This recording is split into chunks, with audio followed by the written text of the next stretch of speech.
오늘은 우리가 잠언 3장 9절에서 10절 말씀이 어떤 내용으로 되어 있는지 우리가 한번 다 같이 살펴보자고요. 오늘 말씀을 읽어보면요, 우리가 여호와를 공경하면 하나님이 우리의 창고를 풍족하게 해주실 것이다 라는 말씀으로 되어 있습니다. 자, 하나님을 공경하는 방법으로는 우리가 가지고 있는 재물과 우리가 얻은 소산물의 처음 익은 열매를 하나님에게 드리면 되는 걸로요.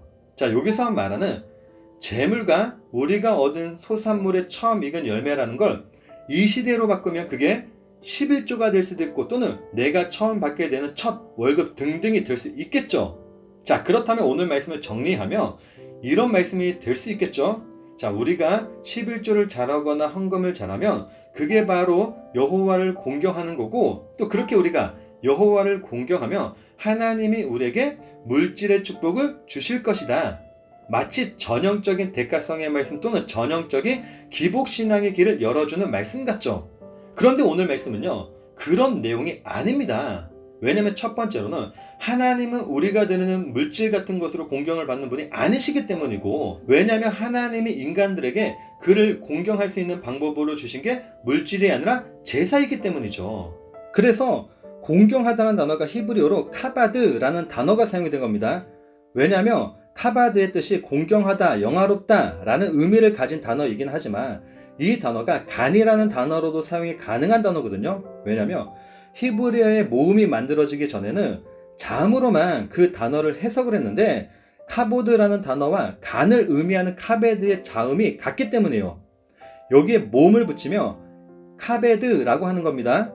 그런데 이 카바드와 자음이 같은 간의 뜻을 가지고 있는 이 카베드의 단어가 중요한 게 있어요. 그 이유가 뭐냐면 이 단어가 제사와 관련이 있다는 겁니다.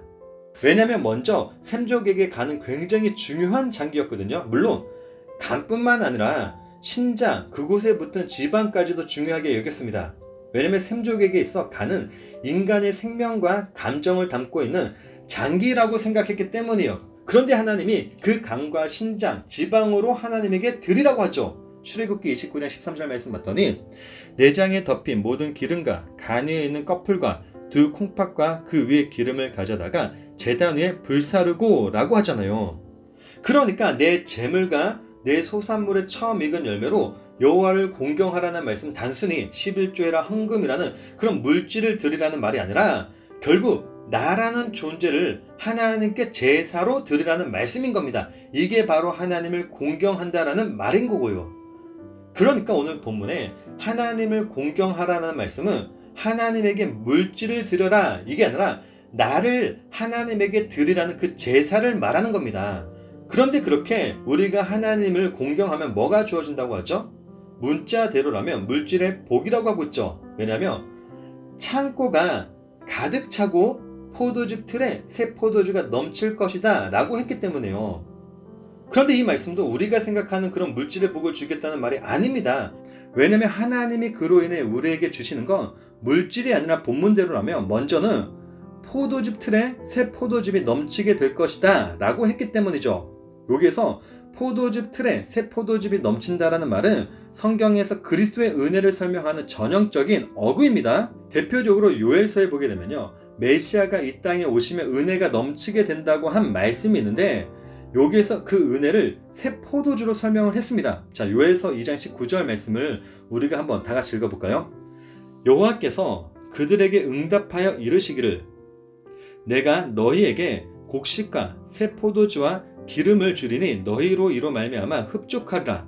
내가 다시는 너희가 나라들 가운데에서 욕을 당하지 않게 할 것이며 라고 하면서 그 뒤 24절을 보게 되면요, 마당에는 밀이 가득하고 독에는 새 포도주와 기름이 넘치리로다 라고 해요. 자, 그래서 예수님이 이런 말씀을 하신 거죠. 마태복음 9장 17절 말씀을 봤더니 새 포도주를 낡은 가죽 부대에 넣지 아니하나니 그렇게 하면 부대가 터져 포도주도 쏟아지고 부대도 버리게 됨이라. 새 포도주는 새 부대에 넣어야 둘이 다 보존되느니라 라고 하죠. 이 말씀이 어떤 말씀인 거죠? 예수 그리스도로 말미암는 그 은혜에 대해 설명하고 있는 구절입니다. 그러니까 오늘 말씀은 너희가 물질을 하나님에게 잘 드리고 그것으로 하나님을 공경하며 하나님이 우리에게 물질의 축복을 주실 것이다 라는 말씀이 아니라, 너희들이 하나님에게 온전한 제사를 드리면 하나님께서 그의 은혜를 베푸실 것이다 라는 말씀인 겁니다. 그래서 그 앞에 내 창고가 가득 찰 것이다 라는 말씀이 있는 겁니다. 여기서 말하는 창고가 가득하게 될 것이다 라는 말씀은 우리가 생각하는 그 창고에 재물이 가득 찰 것이다 라는 말씀이 아니라 하나님의 말씀을 우리가 거두게 되어 그 창고에 가득 차게 될 것이다 라는 말씀입니다.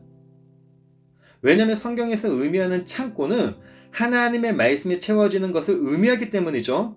그래서 그 뒤엔 11절에서부터 18절에 이런 말씀이 있는 겁니다. 대표적으로 몇 절만 읽어볼게요. 자, 11절 말씀부터 읽어볼까요? 내 아들아 여호와의 징계를 경히 여기지 말라. 그 꾸지람을 싫어하지 말라라고 하면서 13절에서 지혜를 얻은 자와 명철을 얻는 자는 복이 있나니 14절이죠.